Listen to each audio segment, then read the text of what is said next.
The frozen key bit into Sarah Mitchell's palm like a shard of glass wrapped in ice. December wind howled through the Colorado mountains, cutting through her worn Carhartt jacket as if the fabric existed only as suggestion.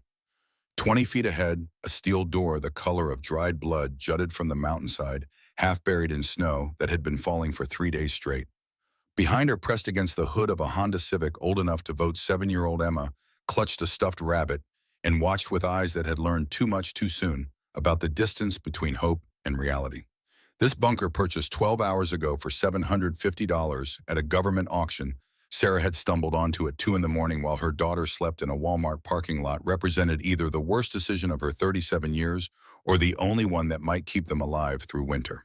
The listing had promised 40 acres in a structure built in 1972 as a domestic communications facility, back when the Cold War meant Americans dug holes in mountains and filled them with equipment designed to survive what came after the missiles fell. What it hadn't promised was heat or water or any indication that human beings could actually live in whatever waited behind that door. Sarah's mechanic instincts cataloged details even as her fingers went numb. Hinges industrial grade, probably half an inch thick, built to support weight that would crush a man. Lock mechanism designed for redundancy, the kind of engineering that assumed the first 3 backups might fail. Concrete reinforced beyond any civilian building code she'd ever seen. Someone had built this to outlast civilization itself. Emma's voice carried across the clearing, small and uncertain. Is it going to be scary, Mama? The lie came easily because it had to. No, sweetheart, it's gonna be an adventure. Like camping. Like a hobbit house. Maybe. We'll see. Sarah tried the key again. The lock refused to turn, frozen solid or rusted shut, or both. Her hands had stopped feeling anything 20 minutes ago, which meant frostbite was already setting in at the fingertips. Emma's cough, that wet rattling sound that had started 2 days ago and was getting worse instead of better, echoed across the snow. Bronchitis waiting to become pneumonia, and pneumonia waiting to become a hospital visit they couldn't afford, and a hospital visit waiting to become questions from social workers about why a 7-year-old was living in a car with a mother who had exactly $43 left in the world. The key turned on the 4th attempt. Something deep inside the mechanism clicked, then groaned, then released with a sound like pressure escaping from a tomb. The door shifted inward an inch, and stale air rushed out, carrying the smell of concrete and metal and decades of absolute silence. Emma's voice came again, quieter now. You did it, Mama. Sarah pulled the handle. 200 pounds of steel swung open on hinges that screamed like wounded animals, revealing darkness so complete it seemed to have texture. She clicked on her phone's flashlight, 17% battery remaining, and swept the beam across concrete walls, concrete floor, concrete ceiling, 20 feet deep maybe, with another door at the far end. The chamber was empty except for debris, a 3-legged chair, cable spools stacked in a corner, a torn tarp covering something she couldn't identify. No water pooling anywhere, no obvious collapse. The structure looked solid, despite half a century of abandonment. Sarah took Emma's hand. Stay close. They stepped across the threshold together, and the temperature dropped 15 degrees in the space of a footfall. Their breath turned to fog in the flashlight beam. The second door opened with the smaller key, and beyond it stretched a hallway lined with conduit and pipes. Doors branching left and right, and at the end a stairwell descending into darkness deeper than the phone's light could penetrate. 3 months earlier, Sarah Mitchell had been someone different. She'd been a mechanic at Davidson's Auto in Denver. One of 2 women on an 11-man crew, and not just good at the work, but better than most of the men, though they'd have eaten their toolboxes before admitting it. She could diagnose engine problems by sound alone, the whisper of a failing serpentine belt, or the tick of a valve train losing compression. She could rebuild transmissions in her sleep and had a reputation for fixing what everyone else called total losses. 9 years she'd worked there, arriving at 6:45 every morning to walk between the service bays and listen to what the cars were trying to say. The money had never been spectacular, but it had been enough. Rent on a 1-bedroom apartment in a neighborhood where the gunshots only happened on weekends. Food on the table, mostly healthy, sometimes even organic when the sales were good. Dance classes for Emma every Tuesday because every kid deserves something beautiful in their life. Some space where grace mattered more than survival. A life that wasn't glamorous or impressive or worth bragging about at high school reunions, but a life that was theirs. Then Davidson sold the shop to a cryptocurrency entrepreneur who'd decided garages represented a solid investment in the service economy and had precisely zero understanding of how internal combustion actually worked. The new owner brought his own crew college buddies who knew business school vocabulary but couldn't tell a torque wrench from a tire iron and called Sarah to the office on a Tuesday afternoon in September. 2 week severance and a handshake that felt like a slap. Nothing personal, just restructuring. 9 years of showing up early and staying late and being twice as good to be considered half as credible, and it ended with nothing personal. She'd tried everywhere after that, every shop, every dealership, every quick lube place with a help wanted sign. But winter was slow season, and everyone was cutting back, not hiring. The applications asked about employment gaps and references and why she'd left her last position, and those applications went into a pile somewhere that never generated callbacks. October came, and the rent came due, and then past due. November brought an eviction notice that slipped under her door like a death sentence printed on cheap paper. Selling her tools had been the hardest part. The metric wrenches her father had given her when she turned 19 and announced she wanted to be a mechanic. Instead of going to college, his hands had worn the chrome smooth over 30 years of work, and now hers had continued the process. The socket put in its original metal case with his initials scratched into the lid. The pawnshop gave her $380 for $2,000 worth of precision instruments, and she'd walked out into autumn sunlight with cash in her pocket and a hole in her chest where something essential used to live. Everything else went into garbage bags. Emma's bike, the furniture from Goodwill, that had seemed fine when money was steady clothes they'd outgrown or worn through. The Civic's trunk groaned under the weight shocks compressing until the rear bumper nearly scraped asphalt. Sarah told Emma they were going on an adventure drove to the Walmart parking lot on the eastern edge of Denver and parked between a camper van and a semi-truck. The plan was to disappear into the background of people who also had nowhere else to go. 6 weeks in that parking lot, rotating spots every 3 days before security noticed the pattern. Truck stop bathrooms, where they washed in sinks with hand soap that smelled like industrial cleaning solution. Emma doing homework by dome light while other kids went home to heated bedrooms and parents who didn't have to choose between gas money and dinner. 6 weeks of Sarah lying through her teeth about how everything would be okay, how mommy had a plan, how this was temporary, and soon they'd have a real home again. The lies got harder to sell when Emma started coughing. December 18th, temperature dropping into the teens, and even with the engine running and the heat blasting cold seeped through every gap in the Civic's failing weather stripping. The cough started dry, then turned wet, then developed that rattle that meant fluid in the lungs. Sarah knew the progression: cold to bronchitis to pneumonia to hospital, and hospital meant questions she couldn't answer without risking everything. 2 in the morning on December 19th, Emma asleep under every jacket and blanket they owned. Sarah sat in the driver's seat with her phone at 4% battery and scrolled through rental listings she'd memorized weeks ago without being able to afford any of them. A website glitch redirected her to an auction page for government surplus and foreclosed properties. Most of it was worthless, burned-out buildings condemned by counties that didn't want to pay for demolition, vacant lots in places where even the tumbleweeds had given up. But one listing caught her attention and refused to let go. Underground property, former Cold War communications facility, 40 acres remote mountain location, as is where, is starting, bid $500 auction ending in 6 hours. The photos showed a concrete entrance set into a hillside and a steel door covered in rust. No interior shots. No details beyond a property location in rural Teller County and a structure built in 1972 for purposes the listing didn't specify. Utilities unknown. Access road unpaved. Buyer responsible for all inspections. No warranty of any kind. Sarah stared at the screen while the Civic's engine ticked as it cooled. This was insane. The property could be flooded or collapsed or contaminated with whatever they'd stored there during decades of government paranoia. Could be absolutely worthless. But it was also shelter, and shelter was something they didn't have, and Emma's cough was getting worse every hour they spent breathing recycled car air. The auction countdown said 5 hours remaining. No other bidders had touched it. Sarah watched the numbers decrease while her rational mind screamed that this was desperation, talking not logic. 4 hours? 3. At 2 hours remaining, she placed a bid for $500, which left her with exactly $300 for gas and food and whatever emergencies came next. The site refreshed, and she was the high bidder alone in a parking lot at 3 in the morning, betting her last dollars on a hole in the ground she'd never seen. Paranoia set in immediately. What if the listing was a scam? What if the property didn't exist? What if this was some elaborate scheme to extract money from desperate people who were too far gone to recognize the con? But at 17 minutes before the auction closed, Sarah increased her bid to $750, leaving herself with exactly 50 for emergencies. Like throwing her life savings off a cliff, except at least it was a choice. At least it was something instead of nothing. The confirmation email arrived at 6:43 in the morning. Congratulations, you are now the owner of property located at coordinates that meant nothing to her, purchased for a price that meant everything. Emma woke an hour later, flushed and feverish, coughing into her sleeve. Her voice came out rough and tired. Mom, are we going somewhere today? Sarah kissed her daughter's forehead and tasted salt and fear.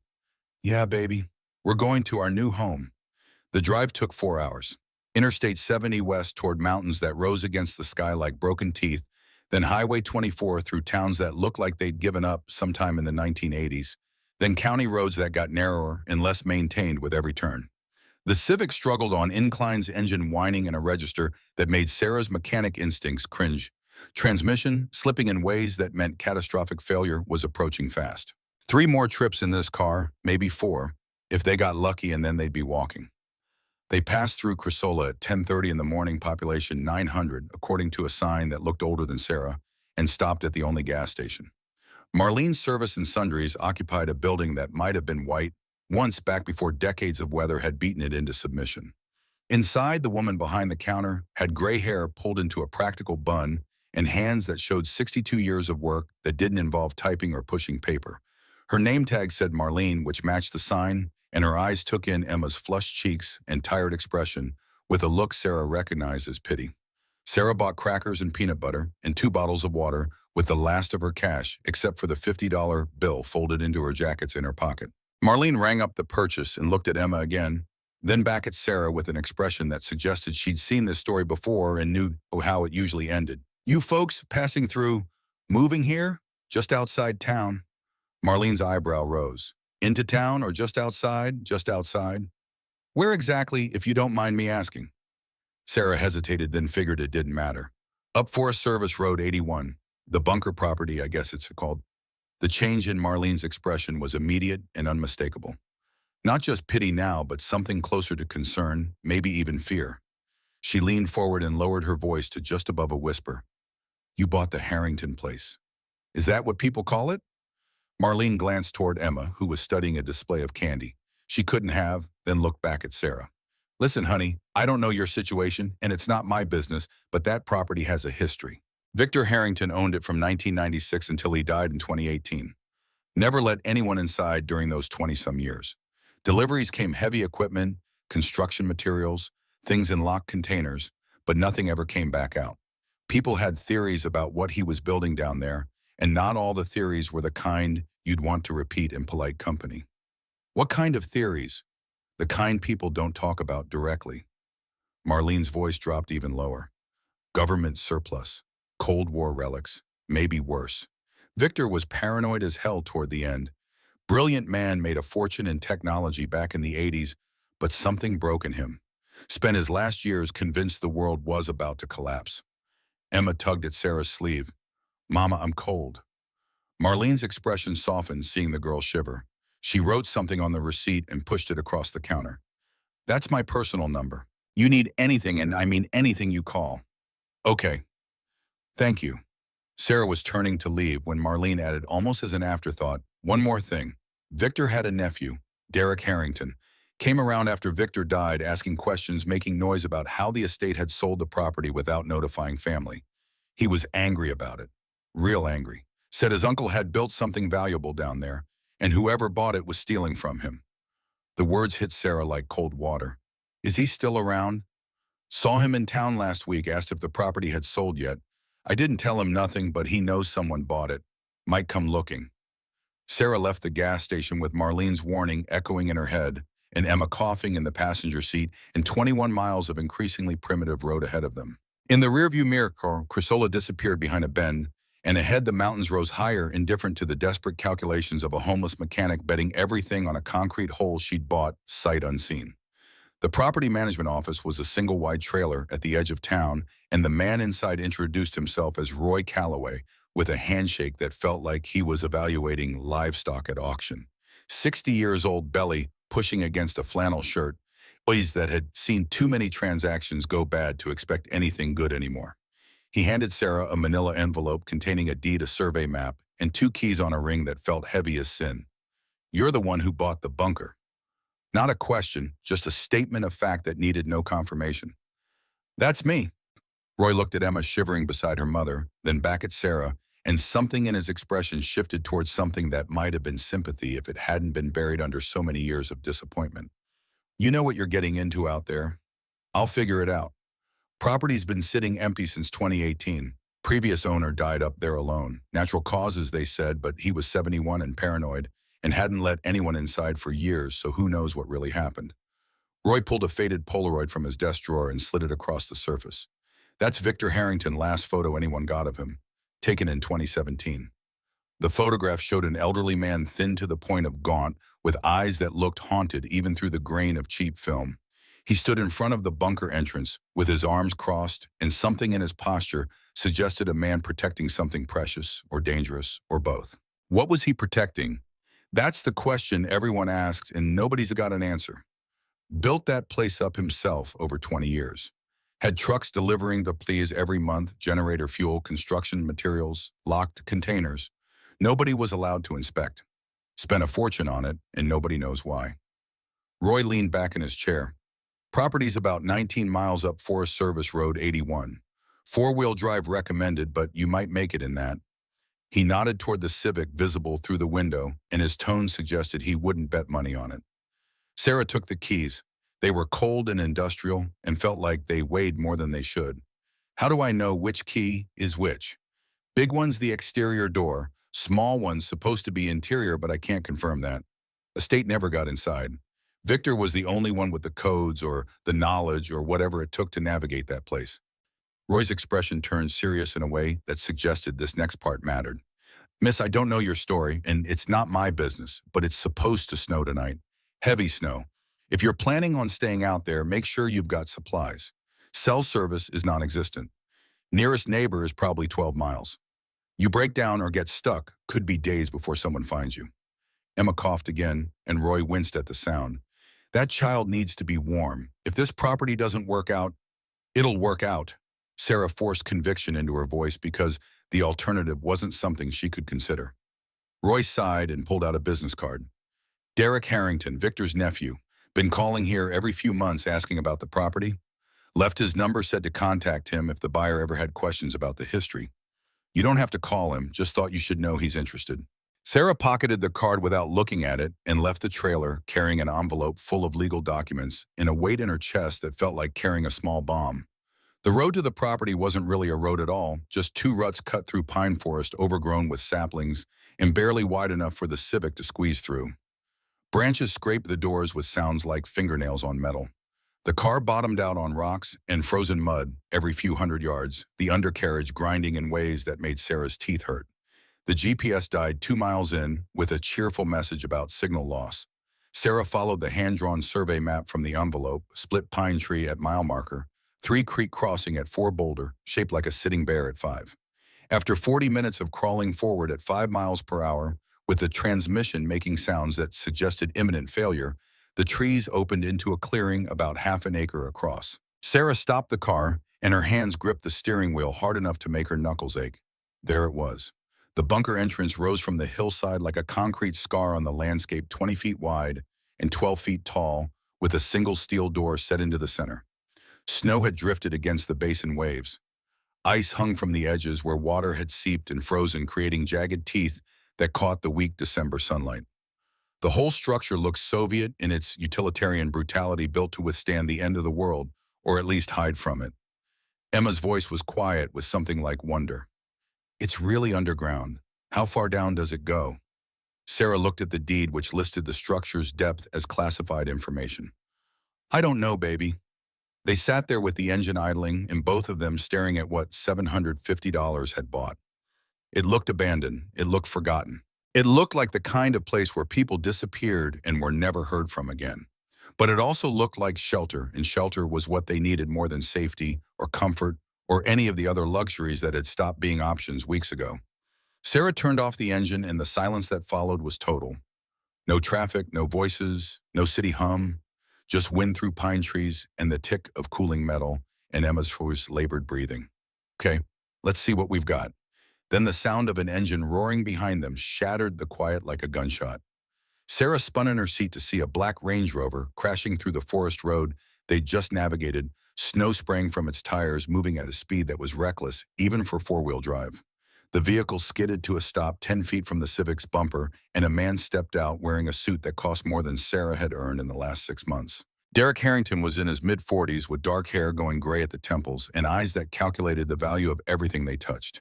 The expensive suit was completely wrong for mountain terrain, and his Italian leather shoes were already caked with mud, but none of that seemed to matter compared to the barely controlled rage radiating from him like heat from an engine about to seize.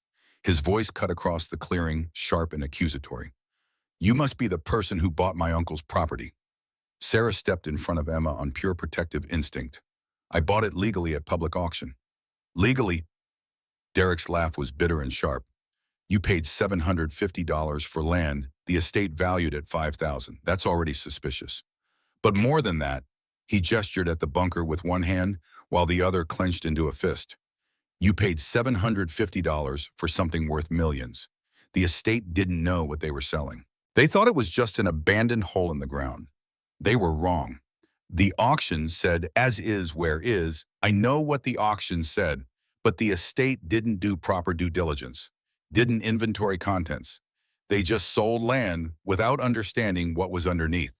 That's fraud or negligence, or both."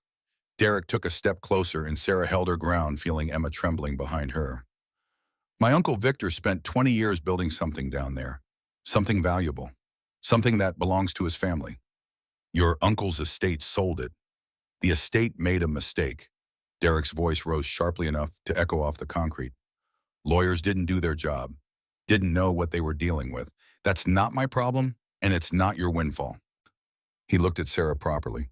Then, really seeing her for the first time, the worn jacket, the jeans with grease stains that wouldn't wash out the Civic, and with its check engine light glowing behind dirty windshield glass, Emma coughing into her sleeve. His expression shifted from rage to something more calculating, more dangerous, because it was more controlled. "Look," his voice softened into something that might have sounded reasonable if you didn't hear the threat underneath. "I understand you're struggling. I can see that. You seem like you need money, and this property represents a solution to your problems. So let's make this simple." He pulled out a checkbook, an actual physical checkbook, and started writing. "I'll give you $50,000. That's 66 times what you paid. Massive profit. More money than you've probably seen in years." He held out the check and Sarah looked at it without reaching for it. $50,000 would solve immediate problems. Would get them an apartment and get Emma to a doctor and buy time to find a real job. It was more money than she'd had in one place since before the eviction, and it was probably pocket change to a man wearing a suit that expensive. "No," Derek's face hardened instantly, the reasonable mask dropping to reveal something colder underneath. "You're making a very big mistake." "Maybe, but it's my mistake to make. I have the deed. The property's mine." "For now." Derek tore up the check and let the pieces fall into the snow. "But I have lawyers, resources. I have family connection to Victor. You have what, a broken car and a sick kid." Emma started crying and Sarah pulled her close, feeling rage build in her chest like steam pressure in an overheating engine. Derek continued, voice dropping to something quiet and vicious. "I'm giving you 1 week. 7 days to think about this. Because I'm not giving up. This property is mine by right, by blood, by everything that matters. And if you try to keep it, I will bury you in legal hell until you wish you'd taken my offer when you had the chance." He got back into the Range Rover, revved the engine unnecessarily, a display of power of superiority, and peeled out with snow spraying from the tires. The silence after he left felt heavier than before, weighted with threat and consequence. Emma's voice was small and frightened. "Mama, who was that scary man?" Sarah knelt and held her daughter's face in both hands. "Someone who thinks he owns the world." "Does he own our house?" "No, baby. He doesn't own us, and he doesn't own this." But looking at the bunker entrance, Sarah wondered what the hell Victor Harrington had built down there that was worth threatening a homeless woman and her sick child over. Only one way to find out. The large key slid into the exterior lock and refused to turn. Sarah tried again, applying more pressure, jiggling it slightly in case ice had formed inside the mechanism. On the fourth attempt, something clicked deep inside and the lock disengaged with a sound like grinding metal and escaping air.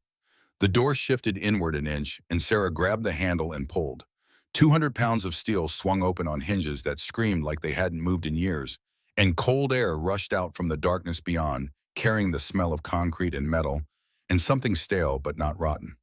Sarah clicked on her phone's flashlight and swept the beam across the chamber: concrete walls, concrete floor, concrete ceiling, and at the far end, another door. The space was empty except for debris scattered across the floor, but the structure looked solid. No water pooling. No obvious collapse. The second door opened with the smaller key, and beyond it stretched a hallway with doors branching left and right, and at the end a stairwell leading down into darkness. They explored carefully, Sarah holding Emma's hand, while the flashlight beam revealed level 1 bunk rooms with metal frames built into walls and mattresses wrapped in plastic that had yellowed with age. A bathroom with 3 sinks and 3 toilets and 3 showers, all dry, but intact. A kitchen with industrial equipment and cabinets full of dishes. A common room with tables and chairs and a corkboard still pinned with faded safety notices, and a calendar from 1998. Everything was covered in dust, but nothing was destroyed, like whoever had been here had simply walked away and locked the door behind them, expecting to return, but never did. Emma chose a lower bunk and sat down with her stuffed rabbit. The plastic wrapping crinkled under her weight. "Mama, I think I like this one." Sarah sat beside her daughter and looked at the concrete walls and the dim space and the cold air that smelled like decades of stillness. This was their home now. This underground tomb in the middle of nowhere. This desperate gamble that had cost nearly everything they had left. But Emma leaned against her, warm and small and trusting, and asked, "Is this really ours?" Sarah wrapped her arm around her daughter and held her close. "Yeah, baby, this is really ours." That night, Sarah couldn't sleep. She lay on the plastic-wrapped mattress, with Emma curled beside her under every blanket and jacket they owned, and listened to silence that was total and absolute, the kind that pressed against eardrums and made every heartbeat sound too loud. The bunker was enormous, far bigger than the sparse auction listing had suggested. 3 levels that she'd found so far, each one branching into hallways and rooms that seemed to go on forever, the whole structure carved into the mountain and reinforced with engineering that spoke to paranoia or prudence, depending on your perspective. Then she heard it sound faint and distant, like metal scraping against concrete. Sarah sat up and listened, holding her breath. Nothing. Probably just the building settling, thermal expansion and contraction, perfectly normal for a structure this old. But then came footsteps, deliberate and unhurried, from the level above. Someone was in the bunker. Sarah grabbed a wrench from the box of tools she'd kept and whispered to Emma to stay hidden. She climbed the stairs quietly, with her heart hammering against her ribs and the wrench raised like a weapon she had no idea how to use. A flashlight beam cut through the hallway on level 1, and a silhouette appeared at the main entrance, hands raised. "Don't shoot, please." The voice belonged to an elderly man in flannel shirt and jeans, 75 years old, at least, with white hair and weathered face and kind eyes despite obvious fear. He was holding a toolbox, old and well-used, with a Leatherman multi-tool clipped to his belt. "Who are you?" "Walter Hayes. I was Victor Harrington's caretaker for 20 years. Sarah lowered the wrench slightly but didn't put it down. "What are you doing here?" "I came to check on the place. Didn't know anyone had bought it. Saw your car and wanted to make sure it wasn't Derek." He pulled out his phone and showed her grainy footage from trail cameras, Derek's Range Rover on the access road, Derek threatening her and Emma, Derek tearing up the check. "I've been watching the property like I promised Victor I would. Like I have for 20 years, even after he died. You've been watching us. Watching the property. And I'm glad I did, because Derek won't stop. I know him. I know how he operates. If you're going to fight him, you need to know what you're really fighting for." They talked in the common room over coffee. Walter had brought in a thermos. He explained that Victor Harrington had been brilliant and paranoid, and rich beyond comprehension, had sold a tech company in 1999 for $1.3 billion, and spent the next 2 decades building Wintervault as insurance against the world ending. Walter had maintained the facility every month for 20 years, checking systems and keeping the generator running, and making sure Victor's collection stayed safe. The collection that was locked behind a door on level 3. The collection Derek wanted so desperately, he was willing to threaten a woman and child to get it. "What's behind that door?" Walter looked toward the stairwell leading down. "I can't tell you that. Not yet. Not until I know you're someone Victor would have wanted to find it." Sarah felt frustration rising. "He's dead. It doesn't matter what he wanted." "It matters to me." Walter's voice was firm. Victor saved my life in 2003. Found me living under an overpass, PTSD. From the Gulf War, couldn't hold a job, family had given up. He offered me work maintaining Bez place. Gave me purpose when I had nothing.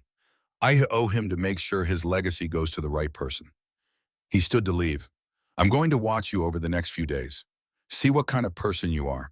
If you pass the test, I'll help you. Help you open the vault. Help you fight Derek. If not, Derek's lawyers will take this place anyway, and you'll get nothing. What's the test? Walter turned back with a slight smile. You'll know when you pass it, or fail it. After he left, Sarah stared at the locked door on level 3, its keypad glowing dull red with the word locked, displayed like a taunt. What test? What was she supposed to prove? And did she have time to prove it before Derek's one-week deadline expired? The next morning, Sarah made a decision to fight for this place to make it work, to prove she deserved whatever was down here. She started with what she understood: electrical systems. The panel in the utility closet showed all breakers switched off, but examining the setup, Sarah's mechanic eye recognized quality engineering, professional-grade infrastructure built to run for years without maintenance. She traced the conduit through walls down to level 2 and found the generator room, a massive Caterpillar diesel unit, probably 500 kilowatts, the kind that could power a small hospital. The fuel tank read 3/4 full. Sarah walked around the generator, slowly cataloging details, seeing oil still golden instead of black belts, and hoses aged but not cracked, air filter surprisingly clean. Someone had maintained this recently and well. Walter's work. She took a deep breath and hit the start button without really expecting anything. The generator coughed once, twice, then roared to life with a sound that echoed through the entire facility like a sleeping giant awakening. Emma came running from upstairs with eyes wide. Mama, what is that? That baby is electricity. You fixed it. Sarah grinned through the diesel fumes. It wasn't broken, just sleeping. With power restored, the bunker transformed. Lights flickered on in hallways, revealing decades of dust, but also the scope of what they now owned. The refrigerator in the kitchen hummed back to life. The heating system kicked on with a groan of old ductwork, and within an hour, the ambient temperature rose from the low 40s to a comfortable 68 degrees. The water system activated automatically, pumps drawing from a well drilled deep into the mountain aquifer, and after a minute of sputtering, the kitchen faucet ran clear and cold. Sarah tasted it and found it clean better than anything from gas station bathrooms. That night, Emma took her first hot shower in 6 weeks. Sarah stood outside the bathroom door, listening to her daughter sing some song from school, and had to press her hand against the concrete wall to steady herself. They had running water and heat and electricity and shelter. Compared to sleeping in the Civic, this was a palace. Maybe they could make this work. Maybe they could fight Derek and win. But Derek's deadline hung over everything, 6 days left now, and she still didn't know what was in the vault or how to open it or whether any of this mattered if Derek's lawyers could take it all away. December 23rd, 4 days until Derek's deadline. Sarah spent the morning organizing storage rooms on level 2, taking inventory of supplies left behind: canned goods, mostly expired, but still sealed, rice and pasta, and coffee, and even toilet paper. A whole life abandoned in suspended animation. Emma played in the offices on level 1, keeping herself entertained with drawings and books they'd brought from the car. Then Emma's voice echoed down the stairwell, excited and urgent. Mama? Mama, come quick. Sarah dropped her clipboard and ran the scenarios flashing through her mind. Emma heard trapped Derek returning. But Emma stood in what looked like a break room, perfectly fine. Just excited, holding a leather-bound journal. Look, someone wrote in this. Sarah took it carefully. The leather was soft and cracked like old skin. The cover read in embossed gold letters, "Property of Victor Harrington, Private." Her hands began trembling as she opened to the first page. The handwriting was neat and precise, almost architectural in its evenness. The entry read, "If you're reading this, then I'm gone. And if you've gotten this far, restored power, explored this facility, made it work, then perhaps you're the person I hoped would find it. The code to the vault isn't in this journal, won't be written anywhere you can simply copy. It's a test, not of intelligence, but of character. Read my story, understand my fears, learn why I built this place and what I valued most.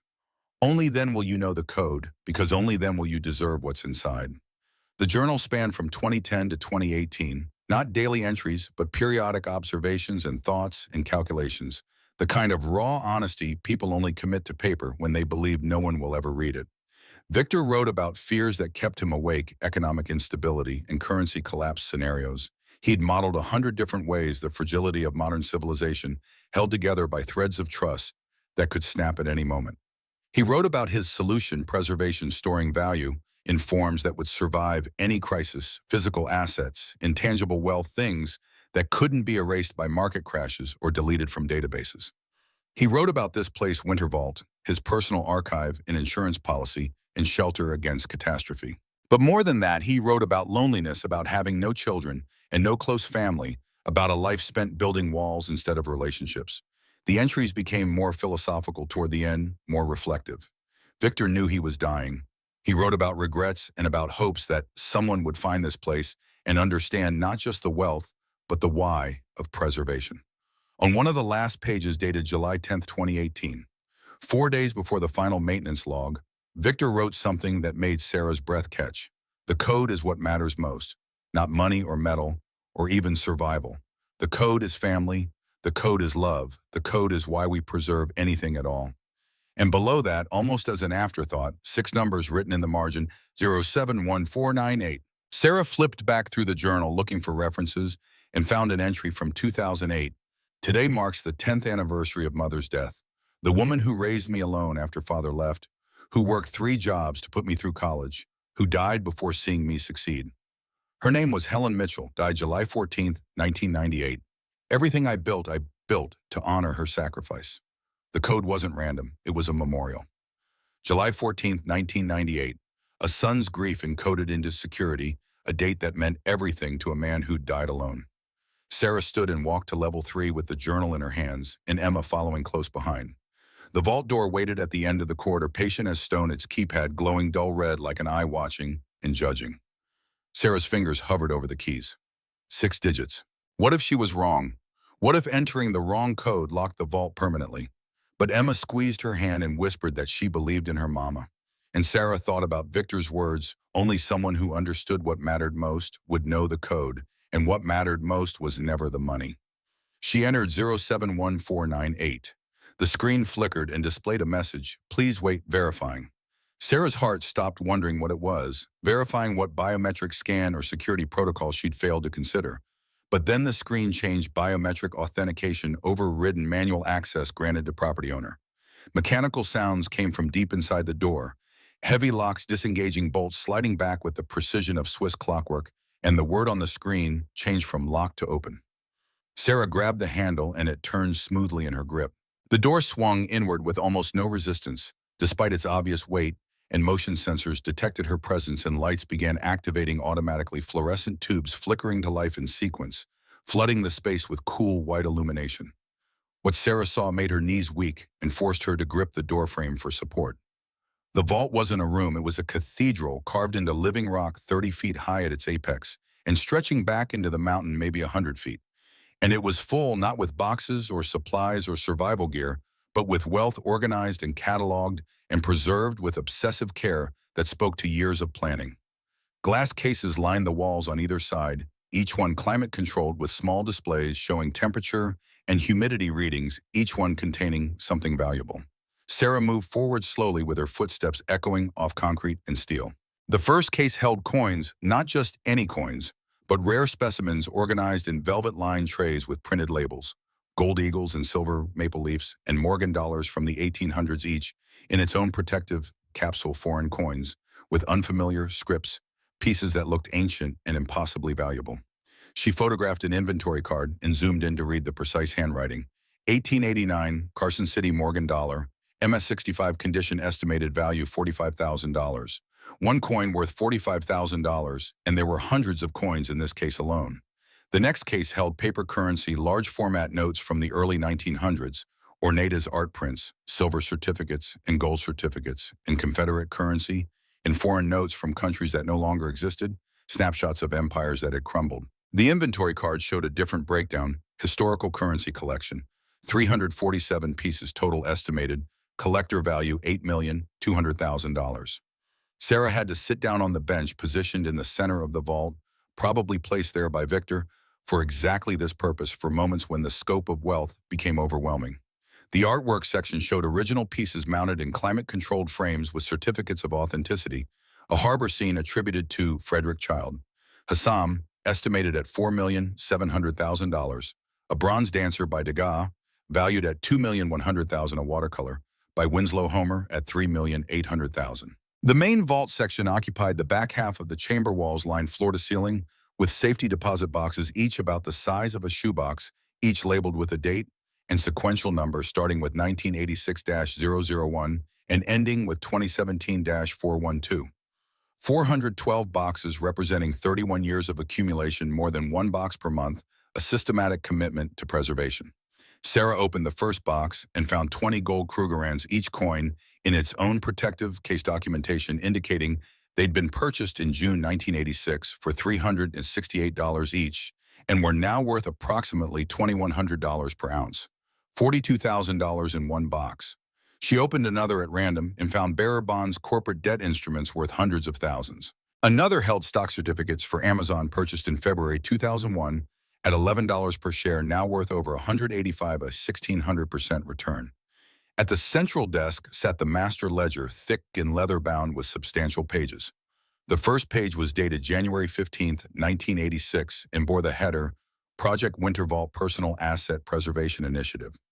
Victor's handwriting explained his reasoning. He'd seen how quickly fortunes evaporated, how markets crashed and currencies failed, and governments seized assets, and he'd decided to protect his wealth by storing it in forms that would survive any crisis. The final page showed a summary written in the same precise hand, but with slight tremors, suggesting age and illness, total estimated value, $310 million. $310 million, hidden in a mountain stored in a bunker, maintained for decades by a paranoid billionaire who died without heirs, now legally owned by a homeless single mother who'd bought the property for $750 at auction. Sarah gripped the desk edge to steady herself as the room spun. She'd seen numbers like this before in news articles about lottery winners or tech executives, but seeing it here after examining the actual contents made it real in a way that felt impossible. Then she heard sounds from above, footsteps and multiple voices, and her heart stopped, because Emma was up there alone. Sarah ran, taking the stairs two at a time, her lungs burning by the time she burst into the common room on level 1. Derek Harrington stood near the entrance with two men flanking him, both built like professional fighters with hands that rested too casually near concealed weapons. Emma had pressed herself into a corner, clutching her stuffed rabbit to her chest, and the terror in her daughter's eyes made Sarah's vision narrow to a single point of focused rage. "Get away from my daughter." The words came out flat and dangerous. Derek held up his phone screen, glowing with grainy but unmistakable footage. Sarah entering the vault, lights activating in sequence, her walking through the Cathedral of Wealth, examining cases and opening boxes. "I installed cameras yesterday while you were sleeping. Noticed you exploring level 2, put cameras in every hallway. Been watching you solve Victor's puzzle all day." His smile was predatory, triumphant. "Thanks for doing the hard work. Now I know exactly what's down there." Sarah's mind raced through the implications. He'd been in the bunker while they slept, had violated their space, had been watching them like lab specimens. "How did you get in?" Derek gestured to the larger of the two security men, a wall of muscle with dead eyes and a name tag that read Marcus Sullivan, Blackwater Security. "Marcus here is ex-Special Forces. Picking locks is a basic skill. You really thought one deadbolt would keep me out?" Sarah positioned herself between the men and Emma, calculating distances and exits and whether she could get her daughter to safety before they moved. "You're trespassing. I own this property." "You own the land." Derek's voice turned colder, more precise, like a lawyer reading terms. "But contents of that vault are estate assets that weren't disclosed during probate. They belong to Victor's heirs, which means they belong to me. I'm calling police right now, reporting you for trespassing and theft of estate property." He pulled out his phone and started dialing. Sarah felt the ground shifting under her feet as scenarios played out, police arriving, seeing the vault, Derek claiming it was estate property, never properly inventoried, her getting arrested for theft while Emma watched. Everything they'd found, everything Victor had intended stolen by a man who felt entitled to wealth he'd never earned. Then Walter Hayes appeared in the doorway, flannel jacket buttoned against the cold face, weathered, but eyes sharp, and in his hands was a shotgun pointed at the ground. Not threatening yet, but the promise of threat was clear enough to make the security men tense. "Derek, put the phone down."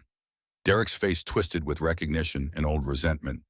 "You, Victor's little lapdog, still protecting him even though he's dead.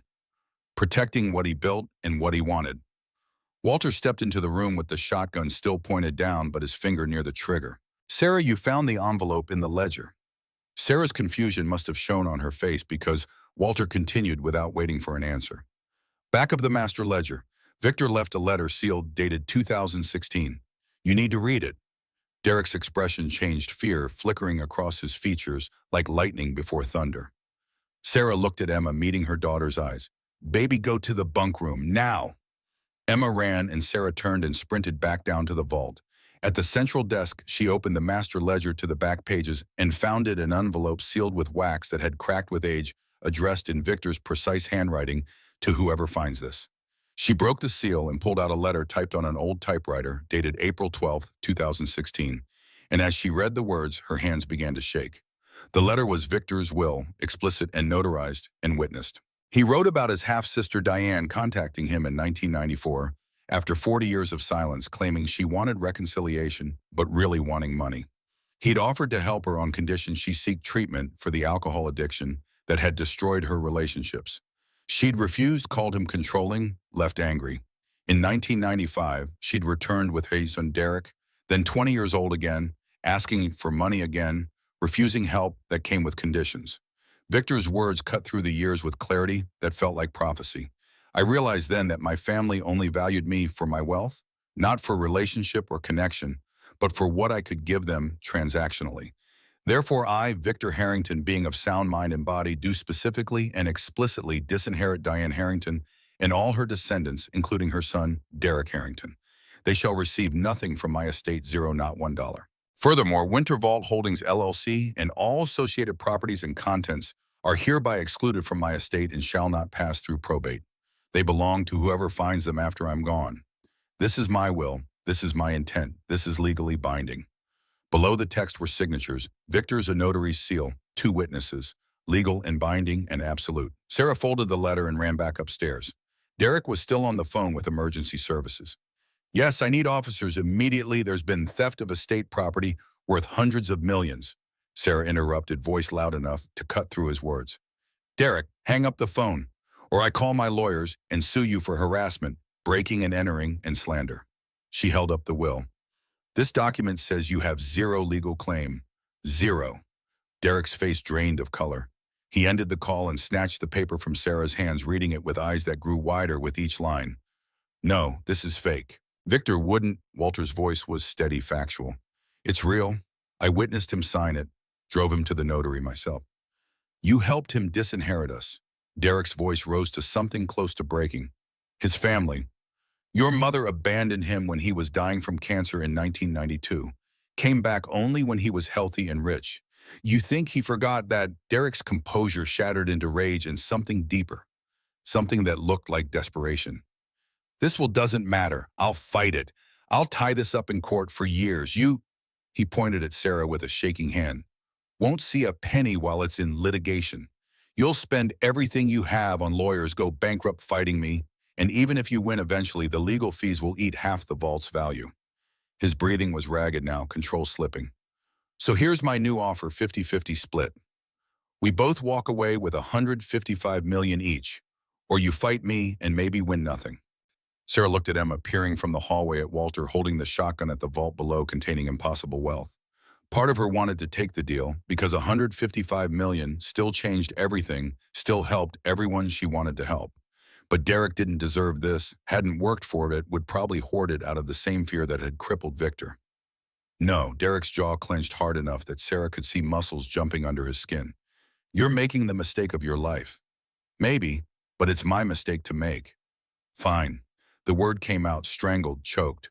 I'm filing lawsuit first thing Monday morning, contesting the will, claiming undue influence on Victor, claiming you manipulated a dying old man. I will bury you in legal hell until you beg to settle. He stormed toward the exit with his security men following. At the threshold, he turned back one last time. You have no idea what you've started. No idea what I'm capable of when I'm fighting for what's mine. Then they were gone, the Range Rover's engine roaring to life outside Piracy, spraying snow as Derek fled from a battle he'd just declared. The silence afterward felt heavier than before, weighted with consequences Sarah couldn't fully calculate yet. Walter lowered the shotgun.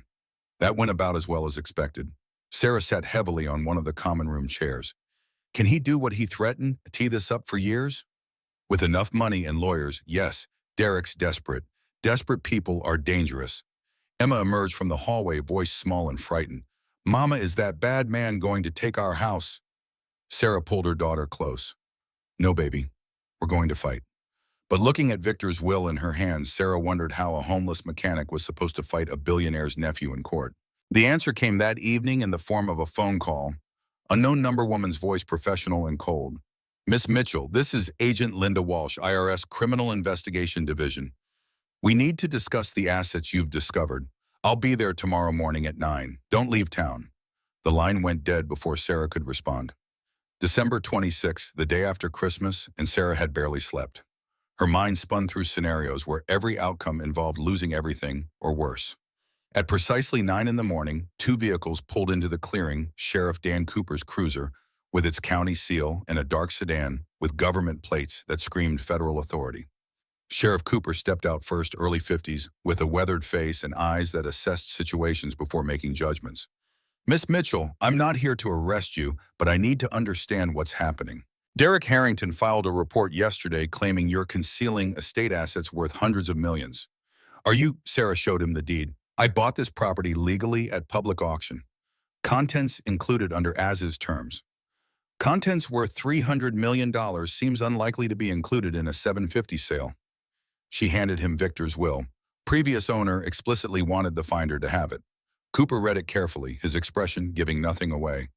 This looks legitimate, but I'm not a lawyer. I'll need to verify this was properly filed. He made notes in a small pad. I'm keeping the investigation open.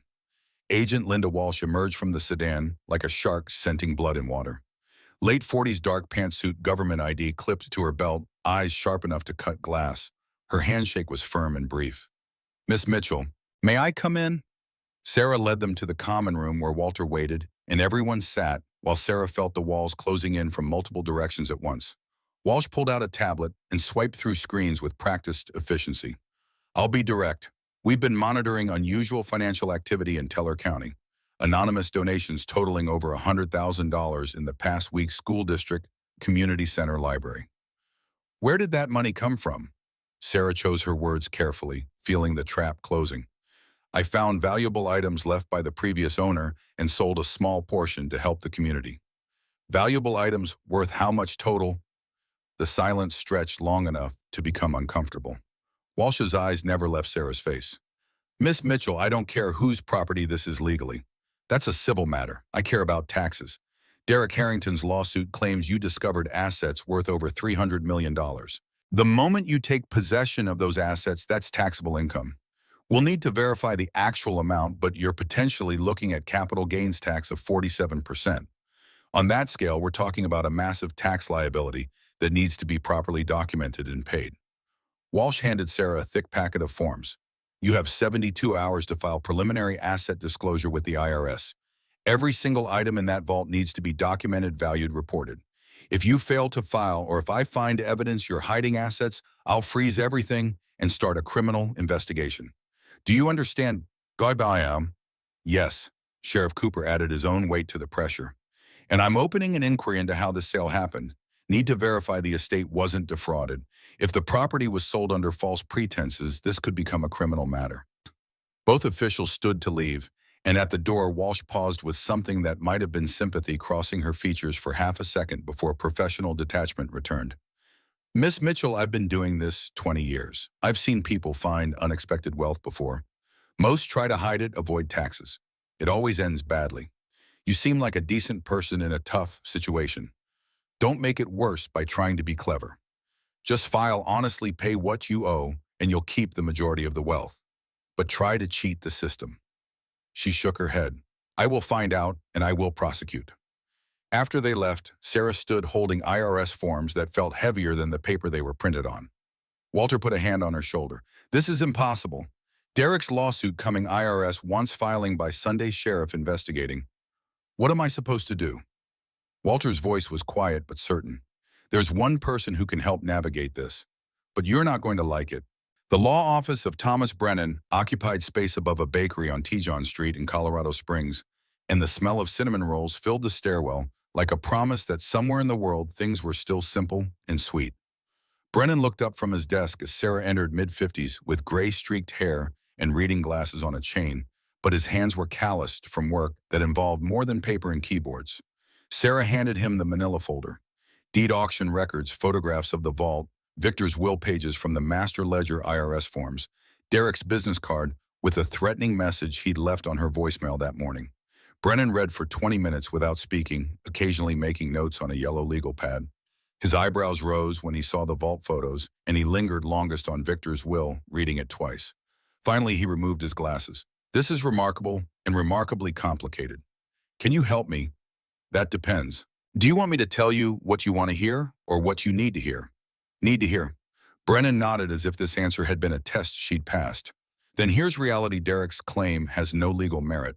The will is clear, properly executed, notarized, witnessed intent explicitly stated.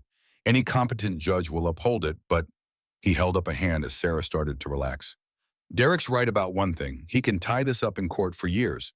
File motions, demand continuances, appeal every ruling. With enough money and lawyers, he can make your life hell. Brennan leaned forward. The sheriff's inquiry will clear once he verifies the will was properly filed. I can expedite that. IRS requirements are legitimate and unavoidable. You'll need professional authentication of everything in that vault, and then you'll owe significant taxes. Real question is, do you want to fight and can you afford to fight? Sarah thought about Emma and families like hers who needed help and what Victor had wanted. I'll fight. Brennan smiled slightly. Then I'll represent you. Contingency basis 5% of whatever we successfully establish as yours. He extended his hand. So yes, 5% is fair, and yes, I'll fight for you. Sarah shook, feeling for the first time since finding the vault that maybe she had allies who understood what was at stake. When do we start? Right now. First, we file IRS disclosure before Sunday's deadline, document every asset. Second, we respond to Derek's lawsuit, which he'll file Monday, with a motion to dismiss based on the valid will. Third, we get ahead of this with a press conference, full transparency show. We're not hiding anything. Derek wants to paint you as a thief. We paint you as an honest person honoring Victor's wishes. Brennan paused, his expression turning grim. But Miss Mitchell, prepare yourself. This will get ugly before it gets better. Derek's desperate and he needs this money. When desperate people fight, they fight dirty. Are you ready for that? Sarah thought about 6 weeks living in the Civic, about Emma coughing, about having nothing and fighting for everything. I've been through worse. I hope so, because Derek just retained Sutherland and Associates, the most expensive litigation firm in Denver. They don't lose and they don't play fair. The next 3 weeks became systematic torture disguised as legal process. Week 1 was documentation hell. Brennan brought a team of specialists to the vault, each one signing non-disclosure agreements before entering. Experts spent days authenticating and cataloging coins, currency, artwork, stock certificates, bonds, every piece of Victor's collection. The final authenticated value came to $327,600,000, $17 million more than Victor's final estimate.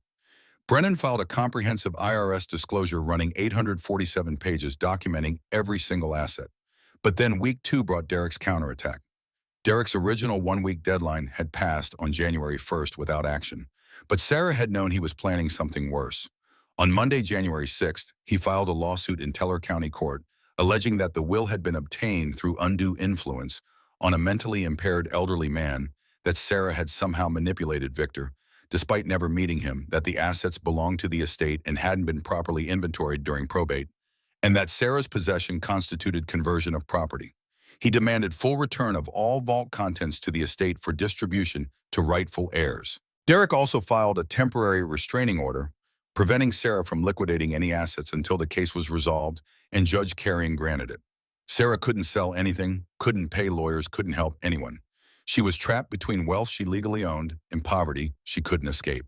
Sutherland and Associates filed motion after motion demanding Sarah's financial records for the past 10 years, subpoenaing her tax returns, requesting depositions of everyone she'd ever worked with, scheduling hearings on every minor procedural issue. The goal was obvious: bury her in legal costs and complexity until she had no choice but to settle. Then someone leaked to the media that Sarah had made $100,000 in donations before legal ownership was determined. The local news ran a headline that made her look like either a fool or a criminal mystery bunker buyer spent contested funds while lawsuit pending. Sheriff Cooper called her in for additional questioning, his suspicion palpable. Your tax returns show zero income last year. Where did $100,000 come from? Personal savings from before buying the property. Technically true, she'd sold a gold coin, but Cooper's expression said he didn't buy it. I'm keeping the investigation open. Emma was struggling too. She'd started school in Crasola and the kids were asking why she lived in a bunker, calling her weird, asking if her mom was crazy. She came home crying one afternoon with words that broke Sarah's heart. Mama, they said we're poor. Are we poor? Sarah held her daughter close. We're rich in things that matter, baby. But the words felt hollow because how were they rich if they couldn't access any of it, if Derek's lawyers were bleeding them dry through procedural warfare, if the vault full of wealth might as well be filled with rocks, for all the good it did them? Walter checked in daily, offering support that was emotional rather than financial. You holding up? Sarah was exhausted in ways that sleep couldn't fix. Barely. Derek's lawyers are brutal. Every day it's a new motion, new hearing, new thing to respond to. Thomas says that's the strategy. Bleed me dry, financially and emotionally, until I settle. Don't give up. Victor wanted you to have this. He chose this, wrote the will specifically to prevent Derek from getting it. Honor that. But Sarah wasn't sure how much longer she could hold on. Friday, January 24th brought the breaking point. Brennan called with news that the hearing was scheduled for Monday, January 27th. Full evidentiary hearing on Derek's motion to invalidate the will. This is it. We present Victor's will, prove it's valid, get Derek's lawsuit dismissed. Or Derek convinces the judge Victor was mentally incompetent and the will is invalid. If we lose, everything goes to probate and Derek gets it as next of kin. Sarah's throat was tight. What are our chances? The pause before Brennan answered told her everything she needed to know. Honestly, 50-50. The will is valid, but Derek's bringing a psychiatrist who treated Victor. They'll claim Victor had paranoid personality disorder, diminished capacity. It's going to come down to whether the judge believes Victor was paranoid but competent or paranoid and incompetent. I can't predict which way that goes. Sarah hung up and looked at Emma doing homework at the kitchen table in their real house, with working heat and stability that was about to be ripped away. Everything came down to Monday. Win, and they had a future. Lose, and they lost everything, including the bunker itself, would be homeless again. But this time with the added weight of knowing they'd touched wealth beyond imagining before watching it slip through their fingers. Monday, January 27th, and the Teller County Courthouse felt like a coliseum built for executions disguised as justice. Sarah arrived with Thomas Brennan in his worn suit carrying a scuffed briefcase, and they parked next to Derek's Range Rover and the Mercedes sedans belonging to Sutherland and Associates. The courtroom was half full with local reporters, curious residents Walter in the back row, and Agent Walsh taking notes with the focused intensity of someone building a case regardless of which side won. Judge Martha Carrion entered with gray hair pulled back severe and sharp eyes behind rimless glasses. Her reputation was for no-nonsense rulings and not suffering fools, which meant everything came down to evidence and law rather than sympathy or emotion. This is an evidentiary hearing on the motion to invalidate the will of Victor Harrington, deceased. Counsel opening statements. Richard Sutherland stood with the kind of polish that came from winning cases that should have been lost. Your Honor, this case is about protecting vulnerable elderly from predatory opportunists. Miss Mitchell bought property for $750, discovered assets worth over $300 million, and now claims a deceased owner she never met intended her to have it. The truth is simpler. Victor Harrington suffered from severe paranoid personality disorder. Medical records will show years of treatment for delusional thinking. The so-called will excluding my client was a product of mental illness, not valid legal judgment. Thomas Brennan stood, and his voice carried the weight of someone who'd built a career on truth rather than spin. Your Honor, opposing counsel wants to paint Victor Harrington as mentally ill and incompetent. Reality is different. Victor was a brilliant engineer who built a company from nothing and sold it for $1.3 billion. He managed a complex financial portfolio for 40 years. Was he paranoid? Yes. But paranoia is an incompetence. It can be a rational response to real threats, and Victor's fears about economic collapse and currency failure aren't delusions. They're scenarios that have happened repeatedly throughout history. The will is crystal clear, properly executed intent, explicitly stated. Victor had absolute right to exclude family from inheritance. Blood relation doesn't create entitlement. Judge Carrion made notes. Mr. Sutherland, call your first witness. Dr. Raymond Fletcher took the stand, 70 years old with white hair and the distinguished bearing of someone whose professional opinion had been purchased many times before. Sutherland, established credentialed psychiatrist who treated Victor from 2012 to 2017, then moved to diagnosis. Paranoid personality disorder with hoarding tendencies. generalized anxiety disorder, possible delusional disorder. He exhibited pervasive distrust of others, belief that people were trying to exploit him, reluctance to confide in anyone reading hidden threatening meanings into benign remarks. Did Victor exhibit these symptoms extensively? Yes, he believed government was planning to seize private assets, that economic collapse was imminent and deliberately orchestrated, that family members were plotting to steal his wealth. Sutherland held up Victor's will like evidence of crime. In your professional opinion, did these beliefs constitute delusions? Some did. The belief that his half-sister and nephew were actively conspiring against him had no basis in reality that I could determine. So this will claiming Diane and Derek only wanted money, was that assessment accurate or delusional? Thomas objected on grounds of speculation, but Judge Carrion overruled and Fletcher continued. Based on Victor's descriptions of interactions with family, I believe he was misinterpreting their motives through a paranoid lens. They likely did want relationship, but Victor's disorder made him unable to trust that. So the will excluding family could be product of mental disorder rather than sound judgment. In my professional opinion, yes. Thomas stood for cross-examination and approached with yellow legal pad in hand. Dr. Fletcher, you diagnosed Victor with paranoid personality disorder. Let me ask, did any of Victor's fears actually come true? Fletcher blinked. I'm sorry. Simple question. Victor feared economic collapse. We had one in 2008. Was that delusional? Well, no, but Victor believed governments could seize private assets. Happened in Cyprus, 2013, Venezuela ongoing. Delusional. Those are different circumstances. Victor feared currency collapse.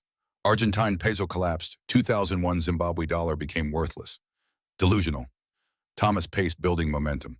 Doctor, when did you last treat Victor? Fletcher checked his notes. June 2017. And this will was signed April 2016, 14 months before your last session. Were you treating him when the will was executed? No, he'd stopped sessions in January 2016. So you have no personal knowledge of his mental state when the will was signed? Not direct observation, no.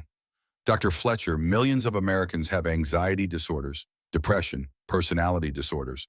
Are they all mentally incompetent to write wills? No, of course not.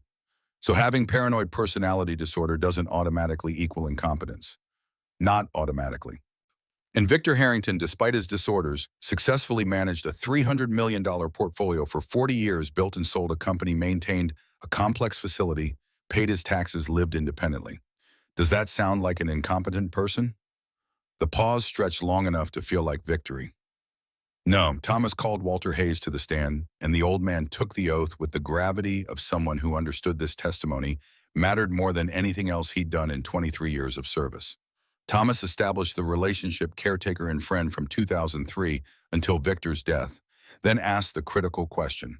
Did Victor ever seem mentally incompetent to you? No, paranoid, yes. Cautious, absolutely.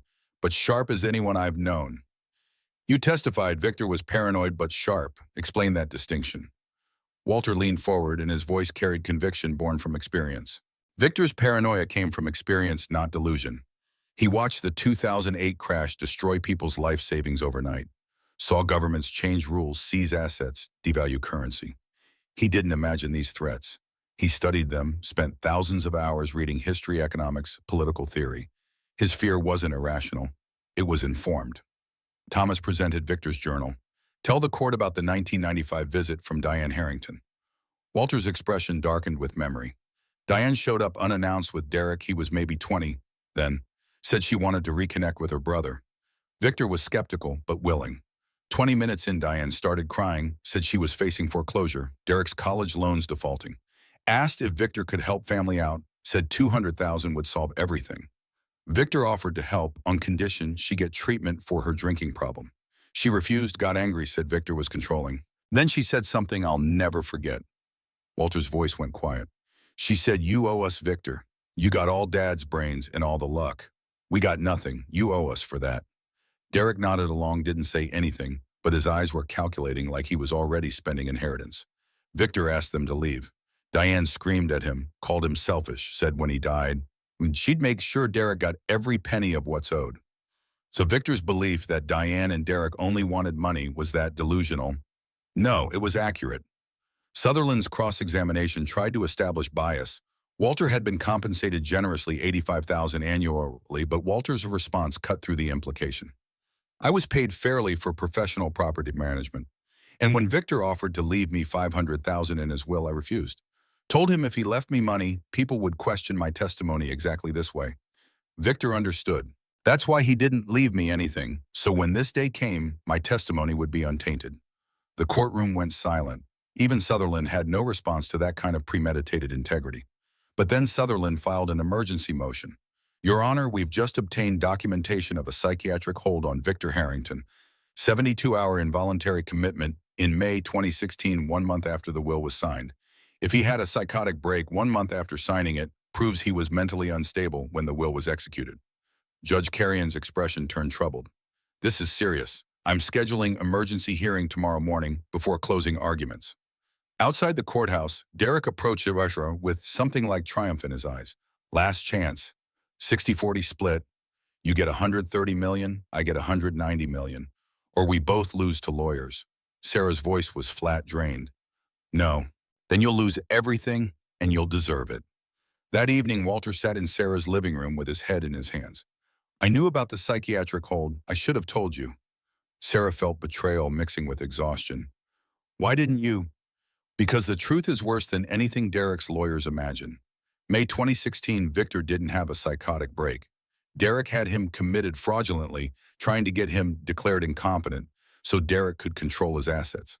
I helped cover it up after because if it came out, it would have destroyed Victor's reputation. Now it's going to destroy your case, and it's my fault.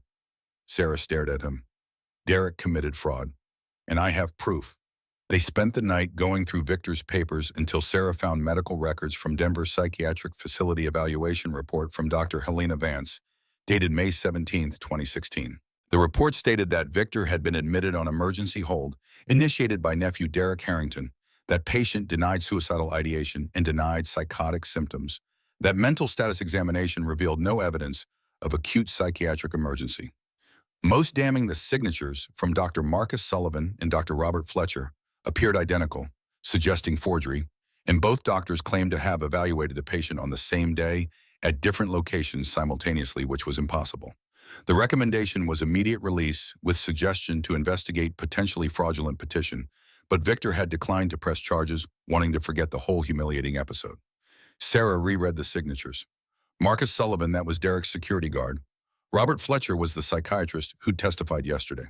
Derek had forged documents to have his uncle committed so he could establish incompetence for financial gain. Tuesday morning brought the emergency hearing, and Sarah handed Thomas the medical records. When Judge Carrion read Dr. Vance's evaluation, her expression turned to ice. Dr. Vance found no basis for the hold and noted inconsistencies suggesting fraud investigation. Mr. Sutherland, did you know about these findings? Sutherland was pale. We had the initial commitment petition, not the release evaluation. So you filed a motion based on incomplete records. The judge turned to Derek. Mr. Harrington, stand. Did you initiate a psychiatric hold on your uncle in May 2016? Derek's confident expression was cracking. Yes, but he called me sounding suicidal. According to Dr. Vance's report, you claim 2 doctors evaluated him. Dr. Fletcher testified yesterday he wasn't treating Victor in 2016. Who is Marcus Sullivan? Thomas stood. Your Honor, Marcus Sullivan is a security guard employed by Derek Harrington, not a doctor.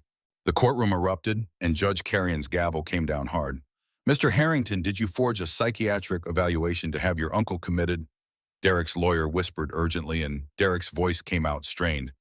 I invoke my Fifth Amendment right against self-incrimination. Your emergency motion is denied, and I'm referring this matter to the district attorney for investigation into possible fraud, forgery, and false imprisonment. We'll proceed with closing arguments after recess. In the hallway, Derek grabbed Sutherland's arm. You said this would work. I didn't know about fraud. You told me the hold was legitimate. You're on your own. Sutherland walked away, leaving Derek alone and exposed. Closing arguments were brief. Sutherland's was weak, undermined by the fraud revelation. Thomas was concise and devastating. Victor Harrington's will was properly executed, his intent explicitly stated. Derek Harrington's attempt to fraudulently commit Victor 1 month after the will was signed proves exactly what Victor feared, a family member trying to control his assets. The will should be upheld and Victor's wishes honored. Judge Carrion delivered her ruling the next morning. I've reviewed all evidence. Victor Harrington maintained full mental capacity to execute a valid will. Psychiatric diagnosis alone does not establish incompetence.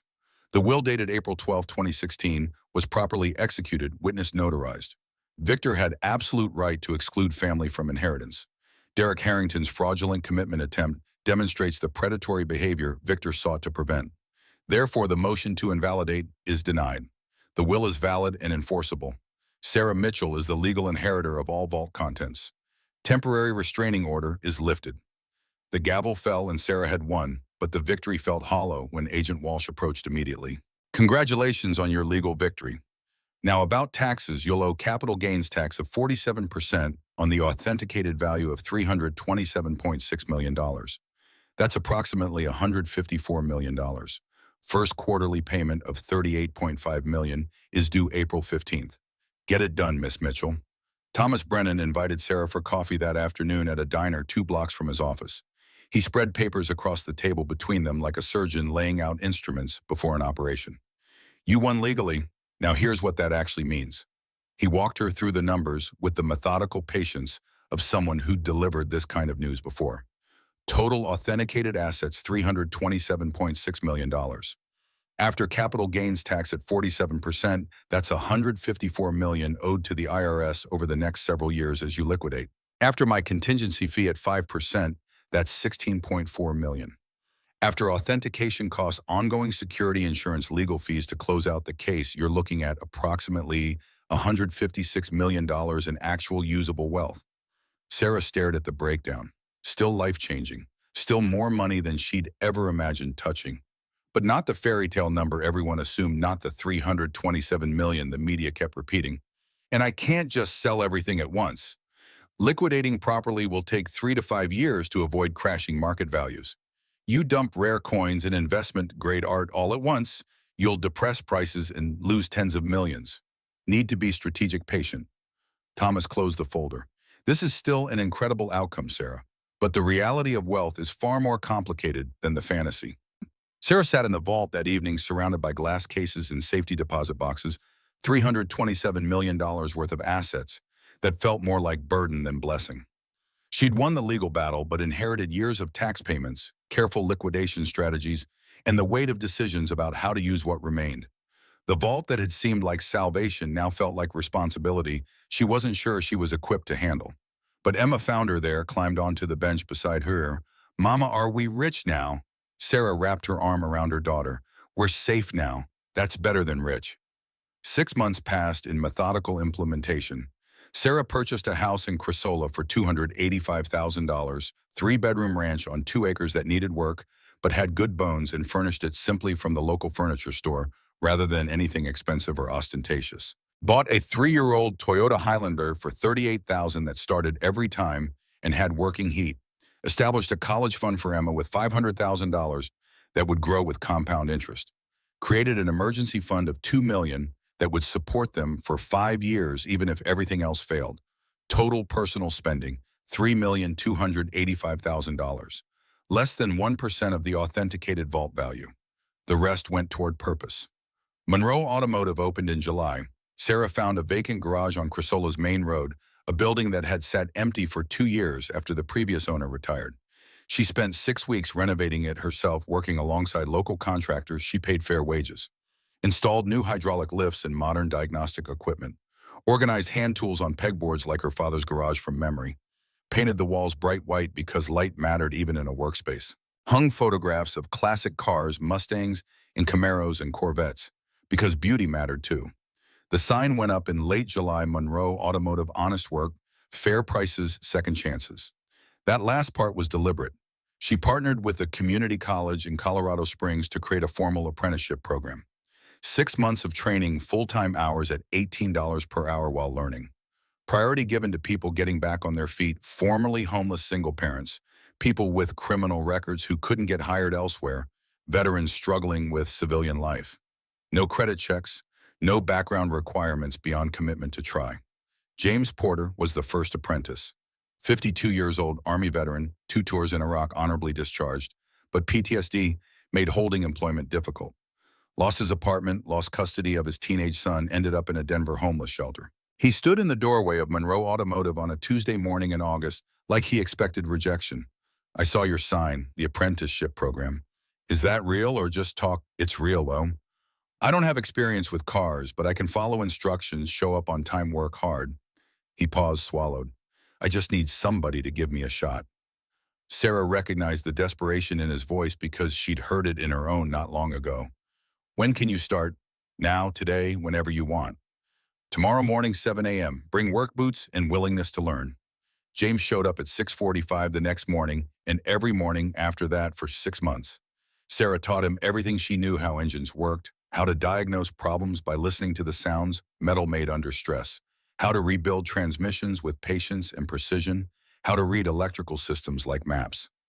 His hands were steady even when his mind wasn't. He found focus in the mechanical work, found peace in problems that had clear solutions.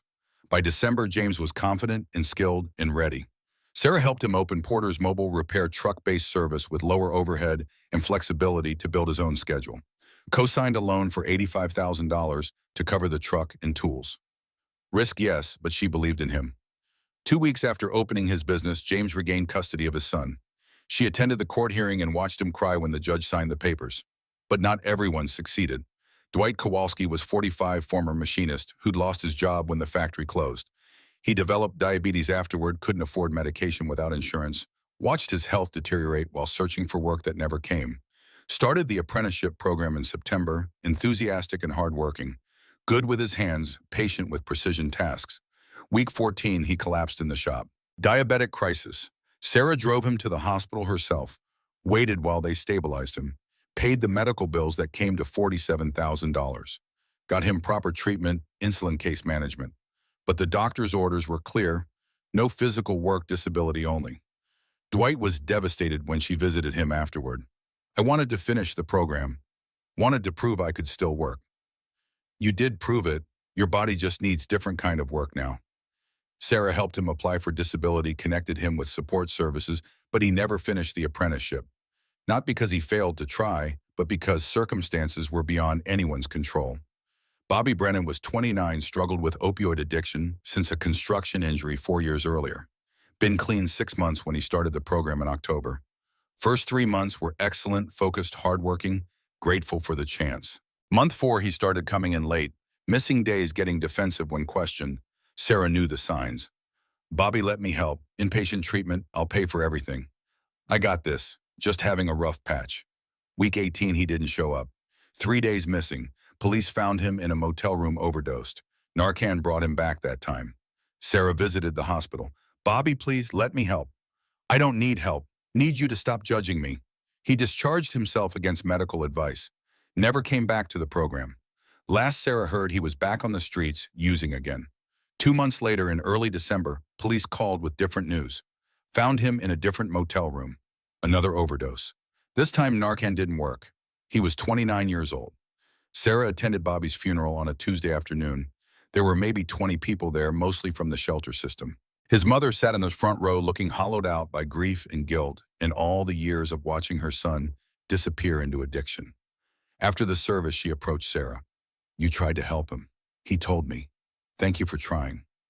Sarah wanted to say she should have tried harder, done more, been better, but the words stuck in her throat because what more could she have done? She'd offered treatment, support, resources, everything except the one thing Bobby needed, the ability to save himself from demons only he could fight. The Whitfield Foundation housing program ran parallel to the apprenticeships. Sarah purchased an abandoned building on Crisola's Main Street, former hardware store, and converted it into 6 apartments, each fully furnished with practical, comfortable furniture. Free rent for up to 1 year while residents got back on their feet. No credit checks, no background requirements, just commitment to try. The Santos family moved in first. Carlos was 37, construction worker, until a job site accident crushed his left hand. Maria was 35, part-time cashier trying to manage 2 kids while Carlos couldn't work. Sophia was 10, Diego was 7. Medical bills had consumed their savings, then their apartment, then their dignity. They'd cycled through shelters, car shelters again. Maria filled out the application with shaking hands like she was afraid it would disappear if she looked away. Things like this don't happen to people like us. They do now. Sarah approved them immediately, provided first month's expenses, enrolled Carlos in computer training to transition from physical labor to office work, arranged childcare so Maria could take a full-time position. 8 months later, Carlos worked as a dispatcher for a construction company, coordinating crews from a desk. Maria had been promoted to assistant manager. They were saving money looking at apartments they could afford on their own. Sophia and Diego were thriving in school, but not every family's story ended that way. The Brennan family different. Brennan's no relation to Bobby mother with severe untreated mental illness, despite Sarah providing counseling and medication support. She stopped taking her meds, had a psychotic break, threatened other residents. Sarah had to evict her for everyone's safety. The children went to family services. Mother was hospitalized. Family scattered, broken. The Richardson family domestic violence situation that no amount of restraining orders, counseling, or police involvement could fix. Husband kept finding his wife, despite Sarah relocating them twice. Finally hospitalized her after a beating that left her unconscious. Sarah helped the wife relocate to a different state with the kids' new identity, fresh start.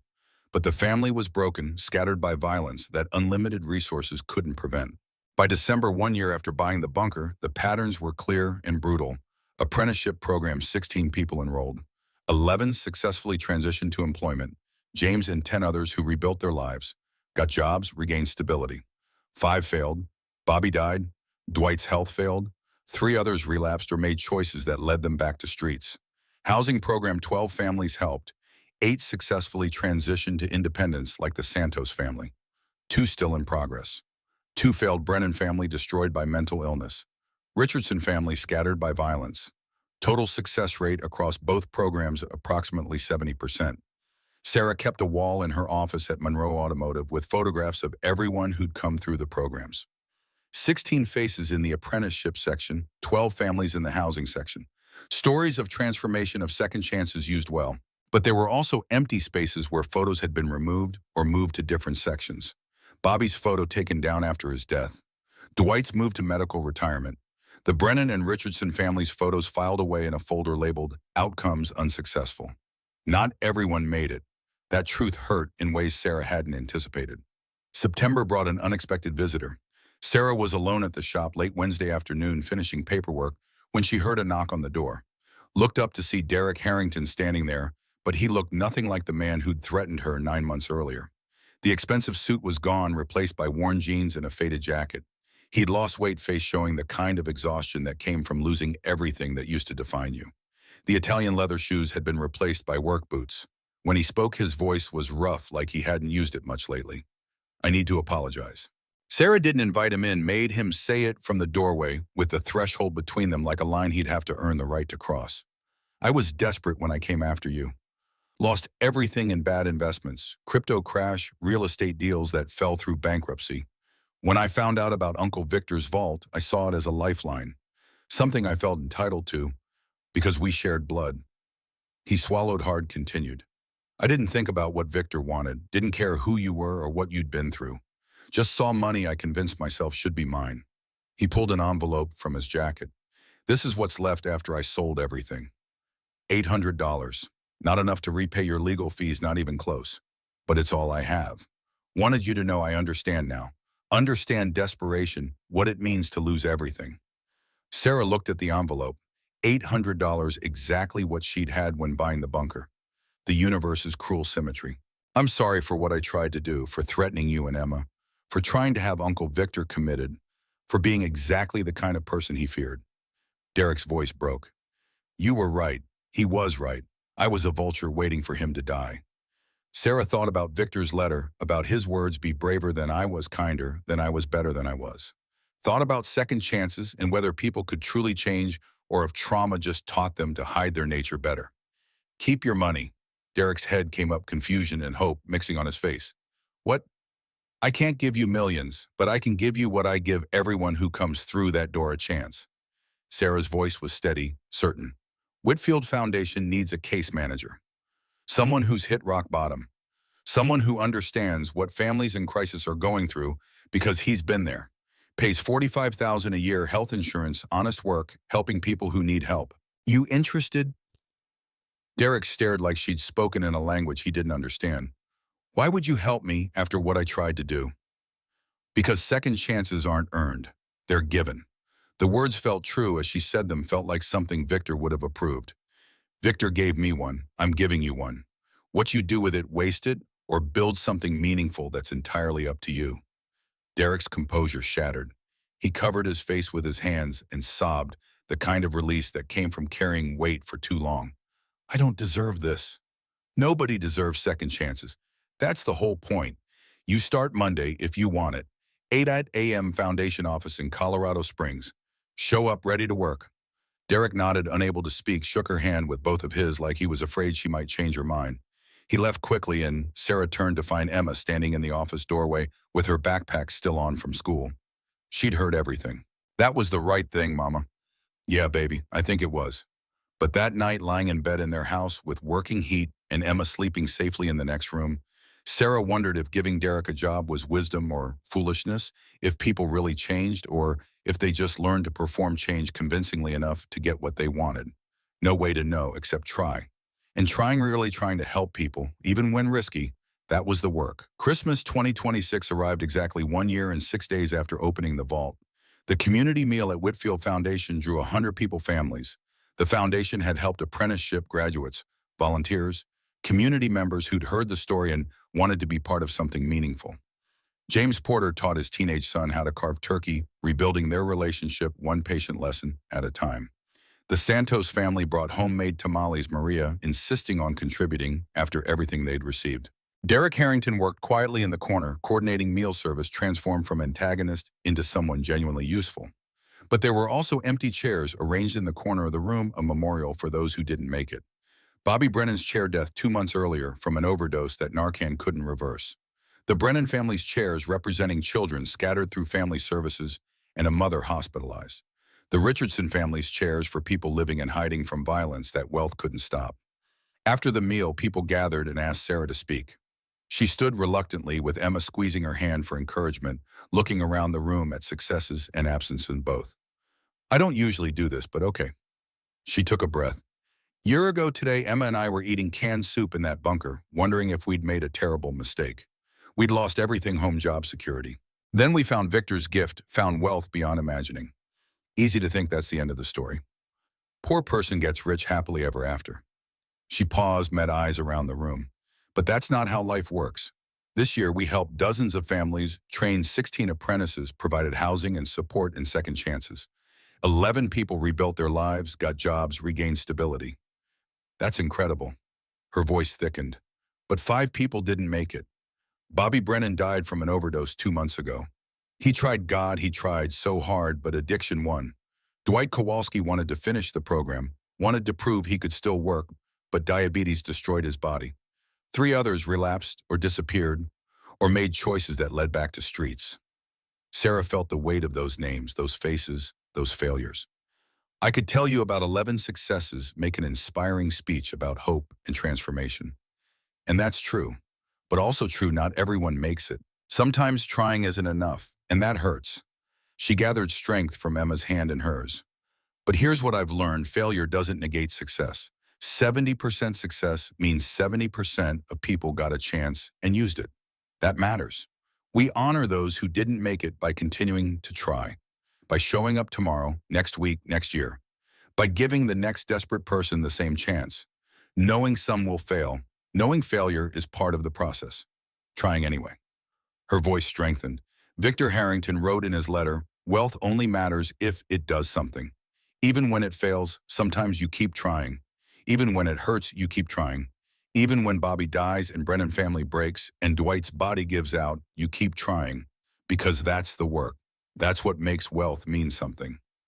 Silence filled the room, heavy with truth that people didn't usually speak out loud. Then James stood and started clapping. Others joined until the space filled with applause, not for success, but for honesty, for acknowledging that helping people was messy and you lost some along the way. Emma looked up at her mother. "Mama, did we save everyone?" Sarah knelt to eye level. "No, baby, we didn't save everyone." "Is that okay?" Sarah thought about Bobby's memorial chair, about families scattered by circumstances beyond control, about Dwight's photograph in a different section. Yes, because we saved some, and that matters. And the people we couldn't save, we tried. We gave them real chances. They knew somebody cared. That has to be enough because it's all we can do. The next morning, Sarah arrived at Monroe Automotive at 7 old habits stronger than new wealth, already under the hood of a 67 Mustang belonging to Mrs. Henderson before most of the town was awake, hands covered in grease rebuilding a carburetor with the patient precision the work demanded. James walked in carrying 2 coffees, grinning. "Morning, boss. Got 3 new clients this week from referrals." "That's excellent. You taking them? If you'll supervise the complicated one." "Of course." He laughed, sipped his coffee. "You know you could hire someone to do the dirty work now?" Sarah looked at her greasy hands, the calluses that would never fade, the oil under her fingernails that seemed permanent. "Nah, this is the work. This is what's real." The phone rang.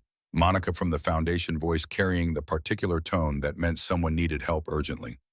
"Sarah got a family that needs assistance. Young mother, 2 kids under 5, living in their car 3 weeks. Situation sounds familiar." Sarah wiped her hands on a rag, leaving dark smears. "Tell her I'll be there in an hour." She and Emma walked out into bright Colorado morning sunshine, reflecting off snow that had fallen overnight. The Highlanders started immediately, heat pouring from vents. They drove toward Colorado Springs, toward another family sitting in a car somewhere, wondering if they'd ever be warm again, wondering if anyone cared, wondering if hope existed for people like them. Behind them, the bunker remained hidden in mountains, holding approximately $295 million in assets, awaiting careful liquidation over the coming years, patient and ready to change more lives. For them, the road stretched toward another second chance, another family, another opportunity to help. No speeches about the universe rewarding bravery or hope conquering fear. Just action, just showing up, just doing work that mattered even when it hurt, even when you failed, sometimes even when 70% felt both like victory and defeat. Sarah Mitchell had been given a second chance when she had nothing left. Now she gave second chances to everyone who needed one, not because she'd found treasure, but because she understood what Victor tried to say. Wealth only matters if it does something, if it creates something, if it helps someone. The work continued. Hope continued, life continued, in 70% at a time. Sarah was proving that given resources and opportunity, people choose kindness over fear.